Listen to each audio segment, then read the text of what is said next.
ఈరోజు మాచర్ల మాజీ శాసనసభ్యులు శాసనసభలో విప్పుగా పనిచేసినటువంటి పిన్నెల రామకృష్ణారెడ్డి గారిని పరామర్శించాలనేటువంటి ఉద్దేశంతో నేను గుంటూరు వన్ ఇన్ఛార్జ్ అయినటువంటి గోడి ఫాతిమా గారు, తాడికొండ ఇన్ఛార్జ్ అయినటువంటి డైమండ్ బాబు గారు, కుప్పల సాంబయ్య గారు, సూర్యబాబు గారు అందరం కలిసి రావడం జరిగింది. 98 రోజుల పాటు అన్యాయంగా అక్రమంగా నెల్లూరు సెంట్రల్ జైల్లో రాజకీయ కక్షకు లోనై సెంట్రల్ జైల్లో కారాగారం అనుభవించినటువంటి పిన్నెల రామకృష్ణారెడ్డి గారిని మేము నైతికంగా వారికి మద్దతు పలకాలని, జరిగింది అన్యాయం అని చెప్పేందుకు ప్రపంచానికి ప్రత్యేకంగా రావడం జరిగిందని నేను ఈ సందర్భంగా చెప్పదలుచుకున్నాను. ఎంత అన్యాయమైన కేసు అంటే, ఒక మర్డర్ కేసులో 2 వ్యక్తులు చనిపోయారు. అది ఎలా జరిగిందో ప్రపంచమంతా తెలుసు, స్థానికులకు మరింత బాగా తెలుసు. గుళ్ళపల్లి విలేజ్లో, గుళ్ళపాడు విలేజ్లో 2 వర్గాలు, ఆ 2 తెలుగుదేశం వర్గాలే. వారికి మధ్యన వర్గ విభేదాలు, ఒకే పార్టీకి చెందిన వాళ్ళు కొట్టుకుని చనిపోతే, వాళ్ళు చంపేస్తే రాజకీయ కక్షతో పిన్నెల రామకృష్ణారెడ్డి గారి మీద, వాళ్ళ సోదరుడి మీద పెట్టి అణచాలనేటువంటి ప్రయత్నం. అంతకుముందు కూడా కేసులో పెట్టి ఆయన 50 రోజుల పైచిలకు అదే జైల్లోకి పెట్టారు. దాంతో కక్ష తీరలా. అన్యాయంగా అక్రమంగా ఎందుకు చెప్తున్నానంటే, ఇది నేను చెప్పిన మాట కూడా కాదు. ఇది ఉన్నటువంటి శ్రీనివాసరావు గారు ఆయన ఘటనా స్థలానికి వెళ్ళి చెప్పిన మాట ఏంటంటే, 2 తెలుగుదేశం వర్గాలే, వాళ్ళల్లో వాళ్ళ ఘర్షణ వల్ల ఈ హత్యలు జరిగాయని చెప్పాడు. ఫస్ట్ రియాక్షన్ ఏంటి అని నాకు అర్థం కాలేదు. తర్వాత ఎవరెవరో ఇంటర్ఫీర్ అవుతారు, చంద్రబాబు ఇంటర్ఫీర్ అవుతాడు, స్థానిక ఎమ్మెల్యే గారు ఇంటర్ఫీర్ అవుతాడు, మంత్రి గారు ఇంటర్ఫీర్ అవుతాడు. ఈ కేసులో, ఈ మర్డర్ కేసులో వాళ్ళిద్దరు సోదరుని ఇరికించేస్తే, వాళ్ళని జైలుకి పంపించేస్తే, వాళ్ళు ఇబ్బంది పెడితే రాజకీయంగా మాకు అడ్డంకి ఉండదు అని భావించి అన్యాయంగా కేసులో పెట్టి అరెస్ట్ చేసి సుప్రీంకోర్టుకు వెళ్ళారు, హైకోర్టుకు వెళ్ళారు.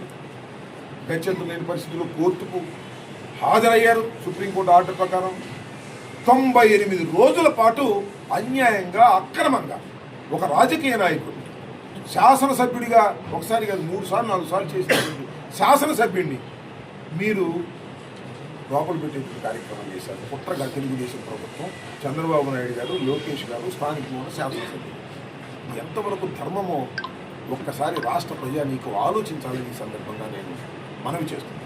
ఎన్ని పెట్టినా 98 రోజులు పెట్టారు, 198 రోజులు పెట్టినా మేము భయపడే పరిస్థితులు లేవు. మొద్దుబారిపోయాం. ఏదో ఒక విధంగా ఈ అన్యాయాలని, అక్రమాలని ఎదుర్కోవాలనేటువంటి నిర్ణయంతోనే జగన్మోహన్ రెడ్డి గారి నాయకత్వంలో మేము పనిచేస్తున్నామని కూడా ఈ సందర్భంగా నేను చెప్పదలుచుకున్నాను. పోలీసులు లా అండ్ ఆర్డర్ ఉందా ఈ రాష్ట్రంలో? పోలీసులు ఏం చేస్తున్నారు? చంద్రబాబు ఊడిగం చేస్తున్నారా అని అడుగుతూ ఉంటాను. ఎంత ఘోరం అండి! అన్యాయంగా అక్రమంగా కేసులు పెట్టారు అంటే, చంద్రబాబు చెబితే ఎవరైనా కేసులు పెట్టేస్తారా? మర్డర్ కేసులో ఎంత అన్యాయం ఇది! శవం దొరికితే చాలు కేసు పెట్టేస్తారా? ఇది ఒక సంఘటన. మా ఇంటి మీద జరిగిన సంఘటన. పోలీసులు ఏం చేస్తున్నారండి? 7 గంటల 20 నిమిషాల పాటు నా ఇంటి మీద దాడి జరిగి నన్ను చంపడానికి ప్రయత్నం చేస్తే సినిమా చూశారు పోలీసులు, ఎస్పీలు అందరూ కూడా. మీరందరూ చూశారు కదా, లైవ్లో చూశారు జరిగినటువంటి దాడి. ఇదేమో ఎస్పీ చెప్పాడు, మీరందరూ సాక్షాత్తు లైవ్లోనే చూశారు జరుగుతున్నటువంటి దాడిని. 10-20 నిమిషాల కన్నా అరెస్ట్ చేస్తే అమ్మాయి రాంబాబు గారు బతికిపోయాడు, చంపకుండా వదిలేశారు, అమ్మాయి అరెస్ట్ చేయడం మంచిదనేటువంటి భావన మన కార్యకర్తల్లోనూ కలిగింది. అంటే లా అండ్ ఆర్డర్ ఉందా లేదా? పోలీసులు పనిచేస్తున్నారా లేదా? ఎవరికి చెప్పుకోలేదా అన్యాయం జరిగితే? 100 కొడితే పోలీసులు రావాలి ఇక్కడ అన్యాయం జరుగుతుంటే. నువ్వు 1000 కొట్టినా వచ్చి తగ్గలేదు. ఏమిటి అన్యాయం అంటే? పోలీసులు, మరి ముఖ్యంగా ఐపీఎస్ ఆఫీసర్లు కొంతమంది, అందరినీ నేను అనడంలా, చంద్రబాబు బానిసలు అయిపోయితే నాకు అర్థం కాదు. Indian police service medal, law and ఆర్డర్ని కాపాడేది, సంఘ విద్రోహ శక్తులు ఎదుర్కొనేది అని మనం చాలా కథల్లో విన్నాం, సినిమాల్లో చూసాం, ప్రాక్టికల్గా చదువుకున్నాం. కానీ ఐపీఎస్ అంటే ఇవాళ చంద్రబాబు నాయుడు గారికి బానిసగా బతికేటటువంటి పరిస్థితికి వచ్చిన తర్వాత ఇంక రాష్ట్రంలో లా అండ్ ఆర్డర్ ఉంటుందా అంటే చంద్రబాబు ఏం చెబితే అది కేసులు పెట్టడం. నా మీద కూడా పెడతారు కదా మర్డర్ కేసు, వినకపోతే ఆమె మీద కూడా పెడతారు కదా మర్డర్ కేసు, లేకపోతే ఆయన మీద కూడా పెడతారు కదా. ఇంత దుర్మార్గమైనటువంటి పాలన జరుగుతుంది, ప్రజలు గమనించాలి కూడా మనం. ఇదో పక్కన ఏమో జరుగుతుంటే నిన్న కాక మొన్న అనుకుంటాను, నర్సరాపేటలో ఒక ఎస్పీ ఆఫీసులోకి, ఎస్పీ అంటే ఎవరు తెలుసు, superintendent of police IPS, SP ఆఫీసులోకి ఒక ఎమ్మెల్యే గారు వెళ్ళాడు. ఆయనకి ఇది పని కాలేదట, అక్కడే కూర్చున్నాడు. కానీ ఎస్పీ గారు ఆయన మాట అనుకోండి వెళ్ళిపోయాడంట.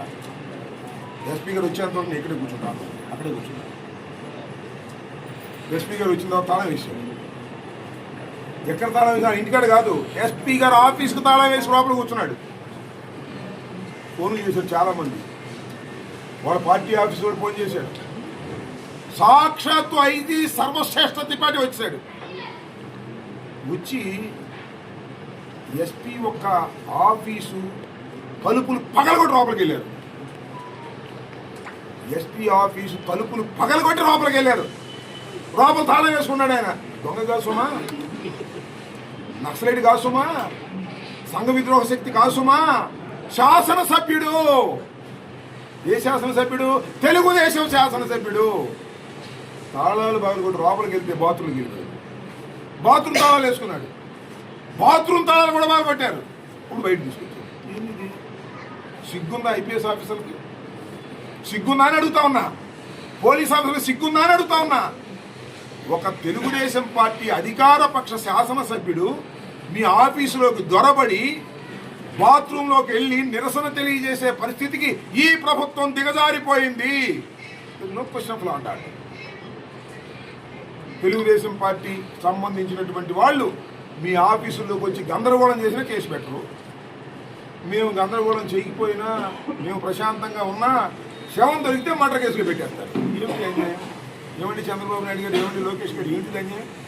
అది ఏంటి? అరవింద్ బాబు గారు చేసింది, ఆయన ఒక లెటర్ ఇచ్చారు. ఏమి లెటరు? పోలీసులు ఎస్పీ ఆఫీస్కి ఒక లీగల్ అడ్వైజర్ ఉంటాడు, ఒక అడ్వకేట్ని వేయాలి. దానికోసం లెటర్ ఇచ్చాడు. పలానా సుబ్బారావు అని, పలానా శ్రీనివాసరావు అని ఏమని. దానికి ఇన్ఛార్జ్ మినిస్టర్ కూడా సంతకం పెట్టాడు. అది 8 నెలల నుంచి అక్కడే పెట్టి కూర్చున్నాడు ఎస్పీ గారు. ఎందుకు పెట్టుకున్నాడు తెలియదు. అదే అరవింద్ బాబు బీసీ కాబట్టి పెట్టుకున్నాడు, కానీ ఎస్సీ కాబట్టి పెట్టుకుంటారు. కానీ బీసీ ఎస్సీ మైనార్టీలు కాబట్టి మాత్రం ఇమీడియట్గా చేసేస్తారు. వాళ్ళ పార్టీలో కూడా గుర్తుపెట్టుకొని చెప్తారు. అంత విచక్షణగా ఇవాళ ప్రభుత్వాలు జరుగుతూ ఉన్నాయి. అది మీరు ఎందుకు నేను చెప్పిన లెటర్ మీరు కన్సిడర్ చేయలేదని వెళ్ళి కూర్చున్నారు. కన్సిడర్ చేసి పంపిస్తామని చెప్పాలిగా. ఎందుకు పెట్టుకున్నారు తెలియదు. అదే అరవింద్ బాబు కాబట్టి చేయలేదు, కానీ అది ఇంకొక బాబు అయితే చేయకుండా ఉండేవాళ్ళ లేదు. నేను రామకృష్ణ వెళ్ళి బాత్రూంలో కాకుండా ఊరికి వాళ్ళు కాల్చిపారేసేవాళ్ళు. లోకేష్తో మాట్లాడి ఇదే సొంత కాల్చేమనేవాళ్ళు. నన్ను రామకృష్ణ కాల్చిపారేసేవాళ్ళు. 2 చూడాలి దాన్ని. అదేమంటే మా ఎస్పీ ఆఫీస్లో దొంగదానికి వచ్చారు, మమ్మల్ని సంపాదన కాల్చిపారేసేవాళ్ళు. మరి మీ దుంపల దగ్గర రవీంద్ర బాబు మీద కేసు అన్నా పెట్టారా? పెట్టే దమ్ముందా మీకు? చేసుకోలేదు. అంటే తెలుగుదేశం వాళ్ళు ఏం చేసినా కేసులు ఉండవు. వైఎస్ఆర్ కాంగ్రెస్ పార్టీ వాళ్ళు ఏమీ చేయకపోయినా కేసులు పెడతారు. ఇదే కదా నీతి మీరు చెప్పేది? ఇదే కదా ఐపీఎస్ ఆఫీసర్ చేసే పని? చంద్రబాబు చెప్పినట్టు, లోకేష్ చెప్పినట్టు, లేకపోతే మా గుంటూరులో ఫేమస్ అని చెప్పినట్టు, ఇదేగా మీ పని. పోలీసింగ్ ఇంత దౌర్భాగ్యమైన పరిస్థితికి దిగజారిపోతే ఇంకా మానవులకి ఏమి రక్షణ ఉంటుందని అడుగుతాం. మంత్రిగా చేసిన నాకు రక్షణ ఉండదు. ఇంట్లో పడుకున్న ఆయన మీద కేసులు వస్తాయి, మర్డర్ కేసులు. లోపలికి వెళ్ళి దొరబడి, తెలుగుదేశం వాళ్ళు వెళ్ళి లోపలికి వెళ్ళి దొరబడి ఎస్పీ గారి బాత్రూంలోకి వెళ్ళినా కూడా వాళ్ళ మీద కేసులు ఉండవు. సిగ్గుండాలంటున్నారు. చాలా దుర్మార్గమైనటువంటి పాలన ఇవాళ రాష్ట్రంలో జరుగుతూ ఉంది.